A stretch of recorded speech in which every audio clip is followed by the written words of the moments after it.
అందరికీ నమస్కారం and welcome to Sakshi political spice. విజృంభించి అసలు ఎన్నికల వాతావరణం ఒక రేంజ్లో కొనసాగుతోంది ఏపీలో. అండ్ ఇప్పుడు లేటెస్ట్ పంచ్ డైలాగ్, అందరి నోళ్లలో నానుతున్న డైలాగ్ ఏంటంటే ఫ్యాన్ ఇంట్లో ఉండాలి, సైకిల్ బయట ఉండాలి, టీ గ్లాసు తాగిన తర్వాత సింక్లో ఉండాలని చెప్పి వైఎస్ జగన్ గారు అన్న మొన్న ఈ మాట అందరికీ ఒక పరిస్థితుల సమీక్షలాగా అనిపించింది. సో ఇవాళ మనం జరుగుతున్న డెవలప్మెంట్స్పై మాట్లాడబోతున్నాం. ఇంతకీ టీడీపీ, బీజేపీ, జనసేన పొత్తు ఖరారైనట్టేనా? అలాగే వైసీపీని వీడి వెళ్ళిన నేతలందరూ కూడా మళ్ళీ ఇంటి దారికి తిరిగి వస్తున్నారా అనే అంశంపై కూడా మాట్లాడబోతున్నాం. కేఎస్ ప్రసాద్ గారు ప్రముఖ రాజకీయ విశ్లేషకులు ప్రస్తుతం సాక్షి స్టూడియోస్లో ఉన్నారు. నమస్కారం సార్. నమస్తే అమ్మా. మీరు ఏపీ అంతా కొంచెం అటు ఇటు వెళ్ళి వస్తున్నట్టున్నారు. ఎలా ఉంది గ్రౌండ్? గ్రౌండ్ కదిలిపోయేలా ఉంది అపోజిషన్ వాళ్ళకి. మీకు ఒక మాట మనకు చూడమ్మా, పెద్దవాళ్ళు చెప్తూ ఉంటారు, ఇంట్లో 2-3 పిల్లలు ఉన్నప్పుడు పెద్ద అక్కో లేదంటే ఓ అన్నయ్యో ఎవరో తండ్రులకి ఎదురికి చేదోడు వాదోడుగా ఉంటారు. అక్కడ ఒక చిన్న పిల్లడో లేదంటే ఓ చిన్న చెల్లో చిన్న తమ్ముడు ఏదో వాళ్ళు కూడా తాపత్రయపడుతూ ఉంటారు ఏదో చేయడానికి. అప్పుడు అమ్మానాన్నలో మాట అంటూ ఉంటారు, దేనికి రా టీకి బాబా అని ప్రతిదానికి సిద్ధపడిపోతున్నాం అని ఒక గసురుతారు. అవునా కదా? అవును. అది ఇవాళ ప్రజలందరూ తెలుగుదేశం, జనసేన, బీజేపీలకి దేనికి రా సిద్ధపడిపోతున్నారు ఎలక్షన్లని పేరు పెట్టుకుని అని ఒక గసిరే పరిస్థితి ఈ జగన్మోహన్ రెడ్డి గారి యొక్క సిద్ధం రాప్తాడు సభతో. ఏ ముహూర్తాన్ని ర్యాంపేశాడని పచ్చల్లోడు మాట రాశాడు. ఆ దెబ్బకి నిజంగా ర్యాంప్ ఆడించడం అంటే ఏదో చూపిస్తున్నాడు. మోరోవర్ ఒక విషయం నేను చెప్తానమ్మా, అంటే ప్రజల దగ్గరికి వెళ్ళి మాట్లాడుతున్నప్పుడు ఈ సోఫిస్టికేటెడ్ పీపుల్ గల్ కొంతమంది ఉంటారు, అతిగాళ్ళు అంటారు వీళ్ళని. వీళ్ళకి ఏంటంటే ఏదో వీళ్ళు రాజా రామ్మోహన్ రాయ్ వీళ్ళు పూనేసినట్టు, వీళ్ళు ఒక పెద్ద సంఘ సంస్కర్త లేనట్టు. అరే మీరు గ్రౌండ్ అన్నారు కాబట్టి నేను విజయవాడ, గుంటూరు అని తిరుక్కుని వచ్చిన. నాకు ఈ ఆదివారం శనివారం కొంత తిరగడం అలవాటు, ముఖ్యంగా ఏదో నియోజకవర్గాలు వెళ్తా. దానికి తోడు చిన్న ఫ్యామిలీ ఏదో ఉంటే కూడా నేను రిటర్న్ వస్తున్నప్పుడు some people belongs to Guntur and Amaravati restaurant దగ్గర టీ తాగుతుంటే, మొదట్లో మిమ్మల్ని బాగా ఉండేది సార్, ఇప్పుడు మారిపోయారు మీరు, అదే ఏదో నన్ను యాజ్ యూజువల్గా ఉంటుంది కదా, ఆ క్రిటిసిజం నుంచి మాట్లాడడం స్టార్ట్ చేశారు. మీకు అమరావతి రాజధాని అని నేను చెప్తుంది మీకు నచ్చట్లేదా? ఎందుకంటే ఈ ప్రభుత్వం 3 రాజధానుల బిల్లు విరమించుకుని మనకి హైదరాబాద్ లాంటి నగరం కావాలి ఒక రెవెన్యూ మాడ్యూల్ జనరేట్ చేయడానికి, అవును అన్నది మీకు చెప్తే నచ్చట్లేదు. పైపచ్చి మీకు రోజు అలా అంతులేని కథ జయప్రదలాగా ఎప్పటికీ దాని కష్టాలు ఈ జన్మకి తీరని ఆ సినిమా కథ సారాంశం. అలా మీకు ప్రతిరోజు ఒక ప్రొవకేషన్ అన్నమాట. రాజధాని లేని రాష్ట్రం, రాజధాని అమరావతిగా వాళ్ళు సెంట్రిక్గా పరిపాలిస్తూ, గతంలో 3 రాజధానుల బిల్లు అన్నది ఒక ట్రయల్ అండ్ ఎర్రర్ బేసిస్లో గవర్నమెంటే విత్డ్రా చేసుకుంది. దీన్ని ఇంకా ఎక్స్టెండ్ చేసేసి మీ పబ్బం గడుపుకుంటున్నట్టుగా నేను నటించడం నాకు రావట్లేదు. నేను గర్వంగా అమరావతి నా రాజధాని అని చెప్తున్నా. ఇది మీకు నచ్చక మీరు మారిపోయారని మాట్లాడతారు. అంటే నేను ప్రజల నాడి గురించి చెప్తాను. అవును. దీన్ని ఇంటర్లింక్ చేస్తూ ఒక ఎలక్షన్స్కి సమాయత్తం అవుతున్న ఒక ముఖ్యమంత్రి ఒక తండ్రి స్థానంలో ఉండి కేవలం 2-2.5 సంవత్సరాలు మాత్రమే ఒక ఆర్థిక వ్యవస్థని అతనికి కావలసిన మాడ్యులేషన్స్లో డబ్బులు సంపాదించడానికి వెసులుబాటు ఉండేది.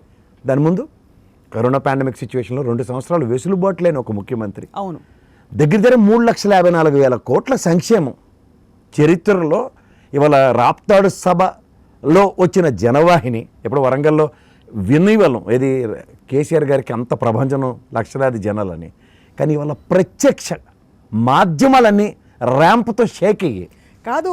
ఇది తీసుకుని టీడీపీ అఫీషియల్ హ్యాండిల్లో మీరు చూసారా, ఇది సాక్షి గ్రాఫిక్స్ అని రాశారు సార్. అంటే కడుపుకు అన్నం తింటే ఒకలా ఉంటుందమ్మా, కడుపుకు గడ్డి తినడానికే మనం నిశ్చయించుకున్నప్పుడు నన్ను అడ్డుకోక, ఇందులో వాస్తవాలు ప్రజలకు తెలియాలి. నాకు ఒక ప్రముఖ ముఖ్యమంత్రి గారి అబ్బాయికి తెలుగుదేశం విశ్వ ప్రయత్నం చేస్తాం టికెట్ ఇచ్చేద్దాం కర్నూలులో ఇవాళ తెలుగుదేశం ఒక సీటుని గెలిస్తే ఛాలెంజ్. అలాంటి పరిస్థితుల్లో అలాంటి పరిస్థితుల్లో ఆ ప్రముఖ ముఖ్యమంత్రి గారి మనవడు నిజంగా కాలు చేయకూడదు తీసుకుని నియోజకవర్గాలన్నీ తిరిగి కొంచెం కష్టపడదాం అన్న దానికి ఇనిషియేటివ్ తీసుకున్నప్పుడు ఆ మనవడికి happen to be Thopudurthi Prakash Reddy గారు కూడా ఫ్రెండ్. రాప్తాడు సభకి వెళ్ళాడు ఆయన. అంటే మీరు నేను చెప్పేది కాదు, వాస్తవాలకు దగ్గరగా ఎలా ఉన్నారో దూరంగా ఉన్నారో మీరు ఆ వార్త ప్రస్తావించారు కాబట్టి చెప్పాలి. వెళ్ళిన తర్వాత ఆయనకి లోపల ఎంత జనం ఉన్నారో బయట అంతమంది జనం ఉన్నారు, 5 కిలోమీటర్ల స్తంభింపజేసి. ఇప్పుడు సాధారణంగా మనం బస్సులో అడుగుతాం కదా జనాల కోసం, అంటే వీళ్ళు రాస్తూ ఉంటారు కదా రాతలు, మందులు పోశారు, బిర్యానీ ఇచ్చారు, తరలించారు, ఇచ్చారు. ఒక పంచాయతీకి 3 బస్సులో 4 బస్సులో పెడతామంటే 10కి తక్కువైతే ఒప్పుకోమని చెప్పారు. ఒకప్పుడు రాయలసీమ రత్నాలసీమ అని చెప్పారు కదమ్మా. రత్నాలు లాంటి మనుషులు ఉన్నారని, ఎందుకంటే రత్నం లాంటి నాయకుడిని గుండెల్లో పెట్టుకోవడానికి రాయలసీమ తరలి వచ్చింది. ఇది డైజెస్ట్ చేసుకోలేక ఆయన ఏం చెప్పాడంటే, ఇంకా అనవసరంగా ఆవేశాలకు గురి నిలబడడం, ఆల్రెడీ అప్పులు పాలైపోయాను, ఇంకొంచెం అప్పులు చేసుకుని తగలాడి చచ్చి కన్నా బెటర్ సభకి నమస్కారం అని చెప్పాడు. అలాంటి వ్యక్తి నాతో ముచ్చటిస్తూ, ఏదో ప్రసాద్ నువ్వు ప్రతిసారి ఏదో జనప్రపంచనం ఇది అంటూ ఉంటారు, కానీ జన సమూహాలను చూశాను అయ్యా, నేను జన సమూహాలను చూశాను. ఏదో మొహానికి పౌడర్ వేసుకుని ఒక యాక్టర్ అన్నప్పుడు జనాలు పరిగెట్టుకుని వెళ్ళడం కాదు, ఒక యాక్టర్ కాదు, ఓకే, ఒక రాజకీయ ప్రస్థానంలో 45-40 సంవత్సరాలు నేను శాసించే స్థాయి అని అన్న వ్యక్తి కాదు.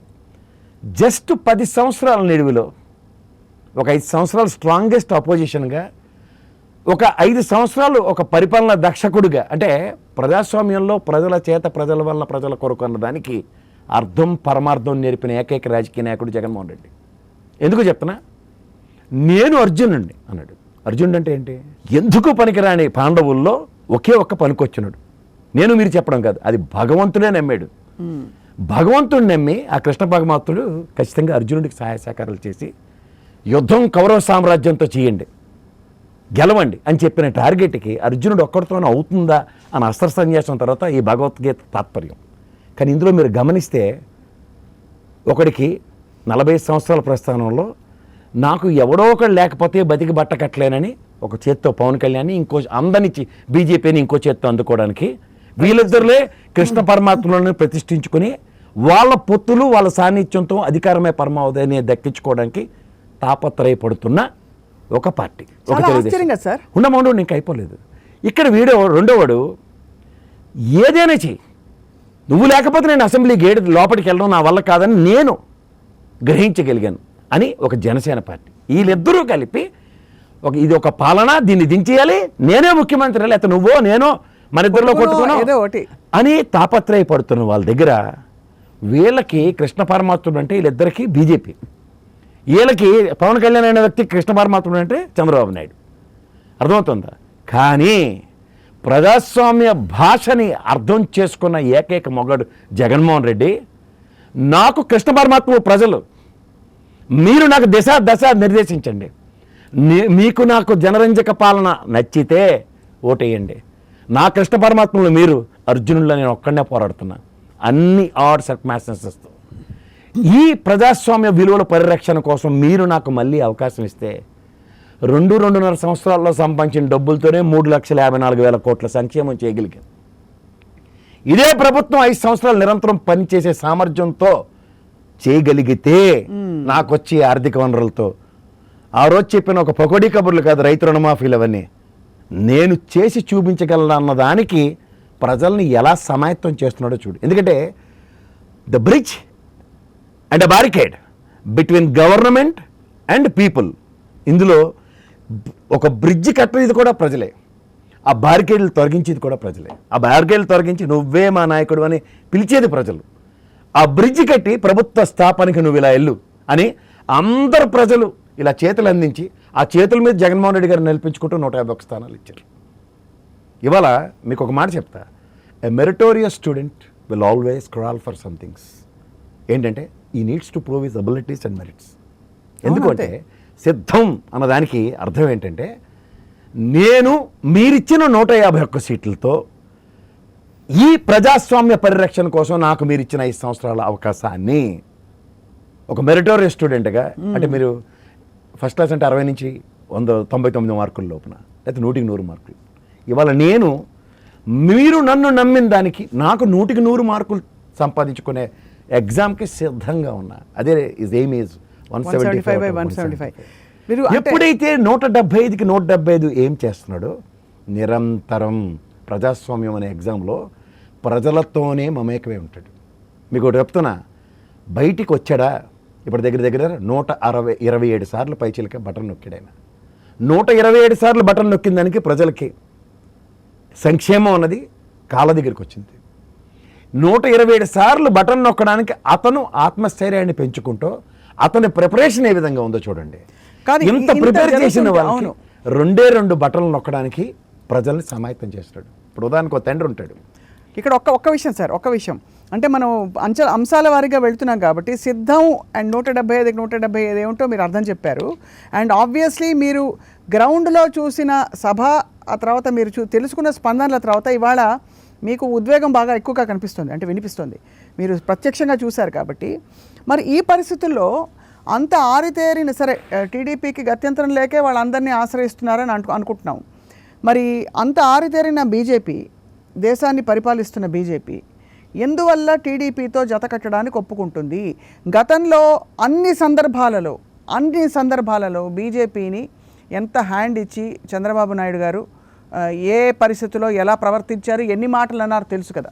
ఇప్పుడు నిప్పు కణిక ఉంటుందమ్మా, కొంపట్లో చూడు దాన్ని చుట్టూ దాన్ని ఏమంటారంటే బూడిద ఎలా ఉంటుంది పేరుకుపోయి. సాధారణంగా ఏమనుకుంటుంది బీజేపీ, ఎలా అనుకుంటుందంటే జగన్మోహన్ రెడ్డి అనే నిప్పు కణికని బూడిద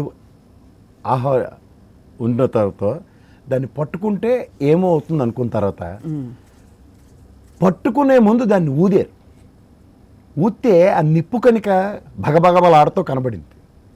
దానికి ప్రిపరేషన్ ఏంటంటే బూడిద పూసి ఉంది కాబట్టి నిప్పు ఆరిపోయిందన్న ఉదంతంతో మనందరూ పొత్తు కట్టేస్తే ప్రభుత్వ స్థాపన సులువు అవుతుందని మసిపూసి మారేడికే కథలు చెప్తున్నారు. అక్కడ జగన్మోహన్ రెడ్డి అనే నిప్పు కణిక ఏం చేసిందంటే ఒకసారి ఊది చూడండి అని ఒక చిన్న హింట్ ఇచ్చాడు. ఒక్కసారి ఊది చూడగానే బుగ్గిపాలు అయిపోయారు. 11కి 11 రాజ్యసభ స్థానాలు, కనీసం ప్రాథమికంగా 2026 దాకా కనుచూపు మేరలో కూడా లేని నిస్సహాయ స్థితి కనబడుతున్నప్పుడు నిప్పు కణికతో మనకెందుకు అన్న అవగతాన్ని బీజేపీకి తెచ్చేలా ప్రవర్తిస్తుంది జగన్మోహన్ రెడ్డి. మనం ఏదో అనుకుంటాం అందరూ బయట పొత్తులు లేవు, వలకాలు లేవు. ఎందుకంటే వాళ్ళు నిన్న 4 సామాజిక నియోజకవర్గాల్ని పవన్ కళ్యాణ్ ఒక లెజెండరీ పర్సన్ లాగా అనౌన్స్ చేసి చూపించాడు. అవన్నీ పొత్తులు ఉంటే అవన్నీ జరుగుతాయా?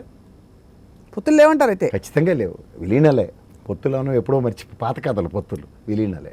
ఇక్కడ మీకు ఇవన్నిటికీ కారణం ఏంటంటేనేమో, ఇప్పుడు ఇంట్లో ఒక తండ్రి స్థానంలో ఉన్నాడో లేకపోతే ఒక పిల్లలైనా సరే బయటికి వెళ్ళి చిన్నప్పటి నుంచి మనం చదువుకునే రోజుల్లో సైకిల్ మీద వెళ్ళి ఉన్నాం. తర్వాత కాలేజీ, తర్వాత ఉద్యోగం వచ్చిన తర్వాత కూడా కొంతమంది బడి పంతులు వాళ్ళు సైకిల్ మీద వెళ్ళవచ్చు. ఇంత టెక్నాలజీ డెవలప్ చేసినాడు, తర్వాత స్కూటర్లు, టీవీఎస్ 50 ఇలాంటివన్నీ వచ్చాయని విషయం మర్చిపోయి ఇంకా తుప్పు పట్టిపోయిన సైకిల్. ఆ సైకిల్తో ఇంటికి రాగానే సేద తీరడానికి ఒక గ్లాస్ మంచినీళ్ళు, ఓ టీ అడగగానే గ్లాస్ టీ ఇవ్వగానే సైకిల్ ఎక్కడ పెట్టి వెళ్తాం? బయట పెట్టే వెళ్తాం. ఈ సేద తేరీ కార్యక్రమంలో టీ అడిగి వచ్చేలోపుగా ఫ్యాన్ వేసుకుంటాం ఇంట్లో. టీ తాగిన వెంటనే దాన్ని సింక్లో పడేస్తాం. అదే ఆఫీస్ నుంచి వచ్చిన తర్వాత ఇంకో గంటకి అన్నం తిని మళ్ళీ సేద తీరడానికి ఫ్యాన్ వేసుకునే పడుకుంటాం. ఈ ఫ్యాన్ అనేది ఒక సేద తీరే ప్రజాస్వామ్య విలువల్ని పరిరక్షించే ఒక వస్తువు కింద అభివర్ణించినప్పుడు అక్కడికి రాని టెక్నాలజీని డెవలప్ చేసుకుని అడాప్ట్ చేసి సర్వం నేనే అని చెప్పుకునేవాడు ఇంకా డొక్కు సైకిల్ మీద తిరుగుతూ ఒకేసారి యూజ్ అండ్ త్రో కింద వాడబడే ఆ గ్లాసుని సింక్లోనే పడేసిన తర్వాత ఇంక దైనందిన జీవితంలో ఎక్కడ ఉపయోగంకి రాని వస్తువుల చుట్టూ తిరిగే ప్రజాస్వామ్యాన్ని ఒక ఫ్యాన్ గాలితో తుడిచిపెట్టిపోయే ఉదంతాలు వెసెస్ నెక్కచ్చిగా, నిలకడగా, స్థిరంగా, ఇంట్లో పదిలంగా మనందరితో పాటు అందుకే చూడు గడప గడపకి జగన్ సార్ అన్న దాన్ని ఎప్పుడైతే పెట్టారో దాని అర్థం ఏంటంటే గడప పైన మీరు బయట ఉంచుకున్నా సరే ఇంటి లోపట ఉండే సీలింగ్ ఫ్యాన్ స్థిరంగా, నిలకడగా గాలిస్తూ ఉపశమనాన్ని కలిగజేసే ప్రజాస్వామ్య విలువలు పరిరక్షించే ఒక పార్టీ సాన్నిధ్యంలో ఎలా ఆచ్ఛేదంలోనూ మీరు ఉపశమనం పొందుతున్నారో దానికోసం మాత్రమే ఆలోచించండి అన్నదానికి నేను సిద్ధంగా ఉన్నాను. ఎందుకంటే సేద తీర్చే అంత ఉపశమనం ఇచ్చేది ఒక తండ్రి స్థానంలో ఉన్న వ్యక్తి. మన రాష్ట్రానికి తండ్రి స్థానంలో ఉన్న వ్యక్తి ఎవడంటే ముఖ్యమంత్రి ప్రాథమిక బాధ్యత ఏంటంటే చూడు తల్లి కడుపు చూస్తుందంటారు. తండ్రి ఆ తల్లి కడుపు చూసేదానికి అండ్ కొడుకు పడే కష్టాలకి ఇట్లన్నిటికీ నేను ఏం చేయాలన్నదానికి సర్వ కష్టాలు అతనే ఓడుస్తాడు. అలా ఒక చూడు కొలువులో ఇనుము తక తక తక మరుగుతున్నట్టుగా పెడతారు దాని తర్వాత దెబ్బలన్నీ తిని మనకు నచ్చిన షేప్ ఇస్తుంది. అలా ఈ జగన్మోహన్ రెడ్డి అనే వ్యక్తి దెబ్బలన్నీ తింటూ షేప్ ప్రజలకు ఇస్తున్నాడు. అందుకే ఆ విద్యా విధానాలు కానీ, ఆ తర్వాత అమ్మఒడి పథకంగా ప్రజల్ని పరిరక్షిస్తుంది కానీ, లేకపోతే వృద్ధులకి ఆయన అందజేస్తున్న పెన్షన్ కానీ, సంరక్షించబడుతున్న ప్రజాస్వామ్యంలో ఉన్న ప్రజలు, ఆ ప్రజల సంక్షేమం కోసం ఒక ప్రభుత్వం కాడెత్తుకున్న దానికి ప్రతి నిమిషం ప్రతి నిరంతరం నేను సిద్ధపడి ఉన్నా. దానికి సమాయత్తం అవుతున్న వేళ్ళు వెసెస్ ఇప్పటికిప్పుడు నేను ఒక మెరిటోరియస్ స్టూడెంట్గా ఈరోజు రాయబోయే ప్రజాస్వామ్య ఎలక్షన్ అనే ఎగ్జామినేషన్కి నేను సర్వం సిద్ధంగా ఉన్నా అని చెప్పే దీనికి పొత్తులు దాని ఆవశ్యకతతో సమాయత్తం అవుతున్న వాళ్ళకి, సిద్ధానికి సమాయత్తానికి నక్కకి నాకలోకంకి ఉన్నంత తేడా ఉంటుంది. ఇది గమనించమనండి. అంచేత సిద్ధం సభలతో దయించి ఎవరు పోల్చుకోకండి. దాని నుంచి ప్రేరణ పొందాం అనుకుంటే ఒక మహానాడు, దీనికన్నా ముందు జరిగిన మహానాడులో ఒంగోలులో జరిగిన దానికి కాకావేకలం అయిపోయారు ఆ దెబ్బకి. ఇప్పుడు ఈ ప్రజాసమూహాలతో సమాయత్తమే అన్న దానికి నిరంతరం సమాయత్తమవుతూనే ఉన్నారు. అంటే ఒంటరిగా నా వల్ల కాట్లే, ఇంకొక పరాణభుక్కుడితో చేతులు కలిపితే ఇంకొంచెం చేయూత పథకం వస్తుందేమో. ఆల్రెడీ చేయూత పథకం ప్రభుత్వం ఇస్తుంది. ఇక్కడ ఆ ప్రభుత్వ పథకాలు ప్రజలు అందుకొని దానివల్ల వచ్చే ఆనందాన్ని పొందుతున్న వాళ్ళ దగ్గర పొత్తులు అనే ఆవశ్యకతతో ఒకరితో ఒకరు చేయూత పథకాలకు వెళ్తున్న ఈ ప్రక్రియలో రాక్షస రాజకీయ వికృత క్రీడకి, అధికారమే పరమావధి అన్న స్వార్థ ప్రయోజన పరిరక్షణకి చేస్తున్న యుద్ధానికి సిద్ధంగా ఉన్న ఆయుధాలతో, అంటే మీరు అనుకున్నట్టు నేను రాగానే బట్టలు ఉడదీంచి రోడ్ల మీద పరిగెట్టిస్తే ఎవరెవరిని ఎలా తంతానో రెడ్ బుక్ చిన్నపిల్లలు కాదు. ఇక్కడ నిజంగా ప్రజాస్వామ్యంలో ఓటు అనే ఆయుధాన్ని ఎలా షేప్ చేస్తున్నాడు అంటే ప్రజల 2 వేళ్ళని 2 సార్లు నొక్కాలి వాళ్ళు, ఒకటి ఎంపీకి ఒకటి ఎమ్మెల్యేకి, ఎలా సిద్ధం చేస్తున్నాడు అన్నదే ఈ సిద్ధం కాదు. నాకు ఆశ్చర్యం ఏంటంటే సార్, ఇప్పుడు మీరు విశ్లేషకుడిగా, అలాగే చాలామంది కొంచెం ప్రజాస్వామ్యం తెలిసిన వాళ్ళు, ఓటు హక్కు అంటే ఏమిటో తెలిసిన వాళ్ళు, వీళ్ళందరూ ఇంత బలంగా ఇలా మాట్లాడుతూ ఉంటే అక్కడ ఇంత మీరు అన్నట్టుగా అల్పంగా, చాలా అల్పమైన రాజకీయాలు అంటారే, మీరు అన్నట్టు పంచలు ఉడిదీస్తంత ఏంటి, ఇంకా చాలా దారుణమైన అనరాని మాటలు అంటూ ఆయన మొదలుపెట్టి, ఇంకా ఎర్ర బుక్కు ఈ బుక్లో రాసుకున్నా నేను అని ఈయన మొదలుపెట్టి, ఇంకోవైపు ఏమీ చెప్పకుండా ఏంటి అసలు ఎవరెవరితో ఏమీ పెట్టుకోవాలనే ఒక పెద్ద ఆయన, అసలు ఈ పరిస్థితుల్లో వాళ్ళు అసలు ఇంతవరకు ఏమీ ప్రకటించకపోవడం, మీరు విలీనాలే అంటున్నారు, అది ఎటువైపుకి దారి చేస్తుంది. రెండోది, ఈ అసంతృప్తివాదులు ఎవరైతే వెళ్ళిపోయారో వాళ్ళకి బాగా చెంప చెల్లు అనిపించేలా అని అనుకోవచ్చా? అంటే పరిస్థితులు అసంతృప్తివాదులు వెళ్ళారు కదా సార్. ఇప్పుడు నేను ఒక మాట చెప్తా, 175 నియోజకవర్గాల్లో 175కి 175 మనం గెలవాలన్న దగ్గర ఒక 45 సంవత్సరాల రాజకీయ ప్రస్థానంలో నిరంతరం సొంత మామకే పార్టీని ఎత్తుకొచ్చి యువతల పక్క పెట్టుకునే అంత నేపథ్యాలు కలిగిన వ్యక్తుల్ని ఎదుర్కోవడానికి ఏ విధంగా సిద్ధంగా ఉండాలన్న దగ్గర ఏమో ఒక కోటమిరెడ్డి సీతారెడ్డి లాంటాడు, ఆర్కే లాంటాడు, ఇలాంటి వాళ్ళు బయట నుంచి సైనికుల్లో పనిచేస్తున్నారేమో, ఎవరికి తెలుసు.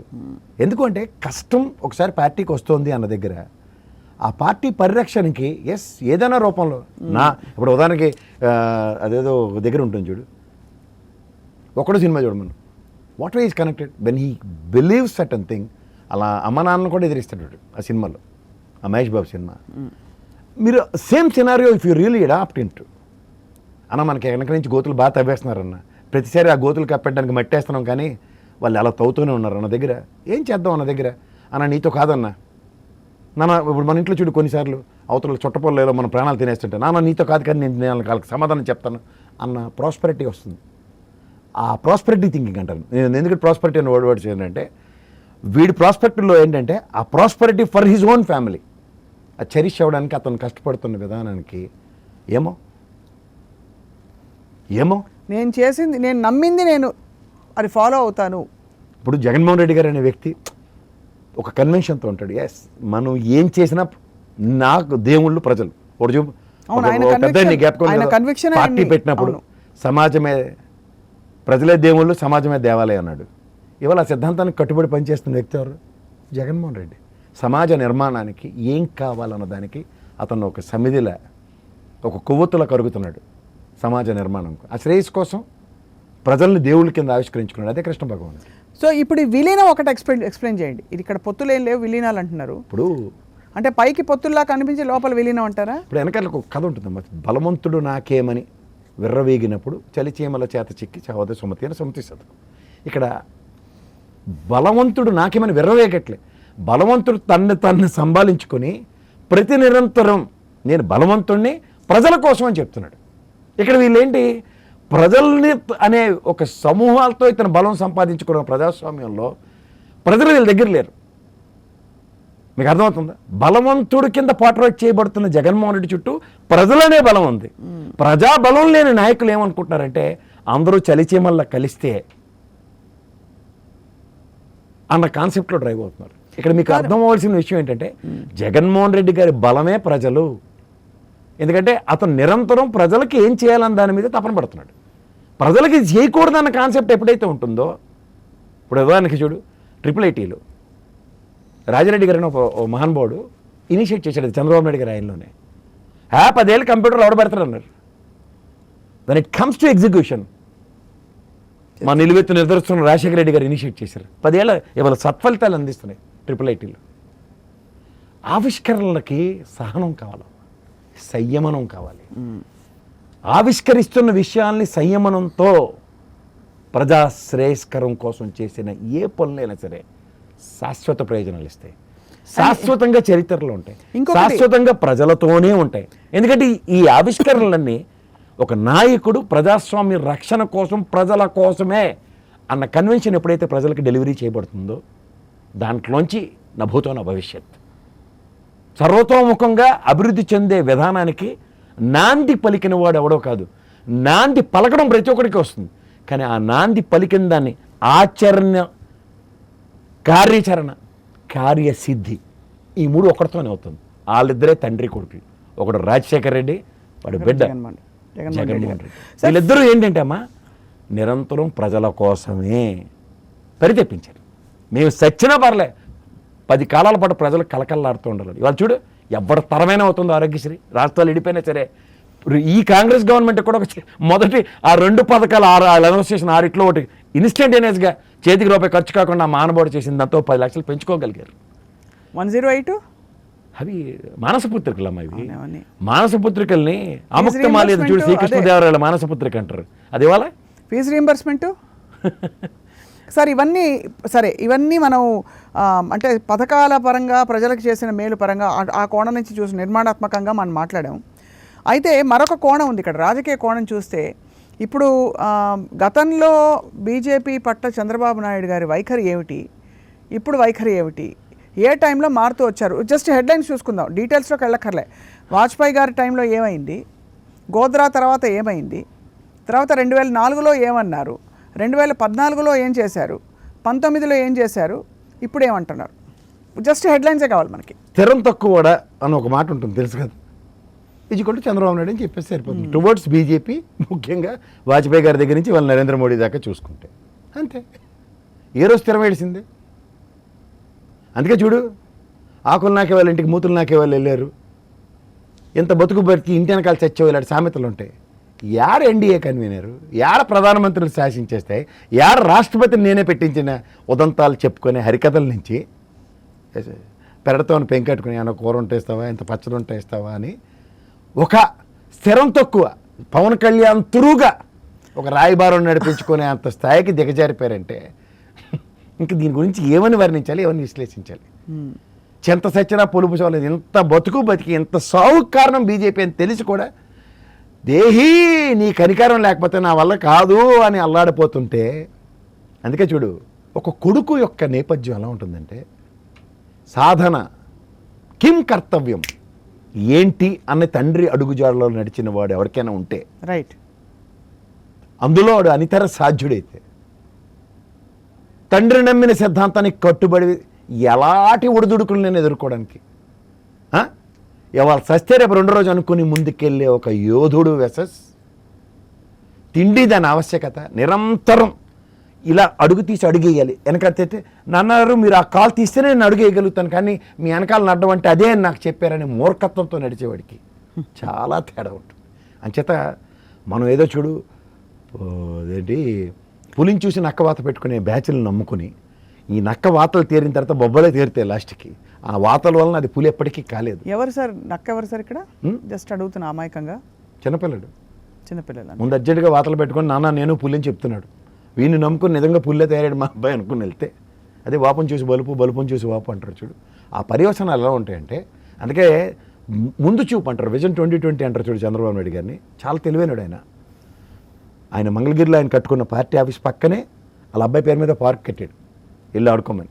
కానీ నాన్నారా నేను ఇదే చేస్తానని ఆయన చుట్టూ తిరిగితే వచ్చే ఉపద్రవాలకి ఇవాళ ఎవరినైతే ఎదిరించి ఎవరితోనైతే యుద్ధం పెట్టుకున్నాడు దగ్గరే వసుదేవుడు అంతటోడు కూడా ఏం చేశాడు అదే పని చేయడానికి సిద్ధమవుతున్నాడు ఆయన. ఇంకెంతకన్నా ఇంకెళ్ళలేదు. రైట్. అయితే మొత్తానికి సార్ బాగా హీట్ పుంజుకుంది సిద్ధం సభలతో. అయితే ఎవరు హీట్ పుంజుకుంది? ఇందులో హీట్ అన్నది కాన్సెప్టే లేదమ్మా. సిద్ధం అనే సభతో ప్రజలకి, ప్రభుత్వాన్ని ఇచ్చిన ప్రజలకి, ప్రభుత్వాన్ని ఇచ్చిన ప్రజలకి మీరు ఎందుకు ఇచ్చారు అన్న ఒక ఎక్స్ప్లెనేషన్లో మళ్ళీ నాకు ఇవ్వడానికి నేను అనే వ్యక్తిని మళ్ళీ మీ ముందుకు వస్తున్నాను అని చెప్పడం. దీంట్లో సిద్ధపడేది ఏం లేదు. వార్ వన్ సైడ్ అని డిసైడ్ అయిన తర్వాత సిద్ధం అన్నదానికి ఏంటి అర్థం ఉండదు. రైట్.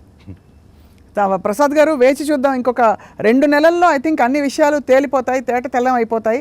2 నెలల్లో తేలిపోతాయని అర్రులు చూస్తున్న వాళ్ళకి 2 నెలల్లో ఏమి జరిగినా పర్వాలేదు స్థితప్రజ్ఞతకి. అంటే ఏం జరిగినా పర్వాలేదంటే అదే ప్రజల మెరిటోరియస్ స్టూడెంట్ గురించి ఇందాక చెప్తా మీకు దాన్ని కంటిన్యూ చేయడం మర్చిపోయాను. 60 నుంచి 100 మార్కుల మధ్యలో వచ్చే మెరిటోరియస్ స్టూడెంట్ ఒక ఎగ్జామ్ రాస్తాడమ్మా. వాడు దేనికి భయం పడతాడు? వాడికి 60 తక్కువ ఎప్పుడూ రావు. 60 తక్కువ రావు అంటే వాడు is a first class student. అంటే ఈ ప్రభుత్వ స్థాపనలో అతనికి ఏం ఒడిదుడుకులు లేవు. కానీ నేను ఒక మాట నమ్మిన సిద్ధాంతానికి కట్టుబడే వ్యక్తిగా మీరు నాకు అధికారం ఇస్తే నేనేం చేస్తానో చెప్పిన వ్యక్తి నాకు 175 కూడా ఇస్తే ఎంతకి 10 అన్న కాన్సెప్ట్లో దీనికి కూడా నేను సిద్ధపడి ఉన్నాను అని ప్రజలకి పరిచయం చేసుకుంటున్నాడు ఆయనకి. అది ఇది సిద్ధం సారాంశం. రైట్ ప్రసాద్ గారు, ధన్యవాదాలు సార్. అద్భుతమైన విశ్లేషణ అందించారు. అది కూడా ఫస్ట్ హ్యాండ్ రిపోర్ట్. మీరు మళ్ళీ ప్రత్యక్షంగా జనంలోకి వెళ్ళి ఇవాళ విశ్లేషణ అందించినందుకు ధన్యవాదాలు మీకు. And thank you all for watching.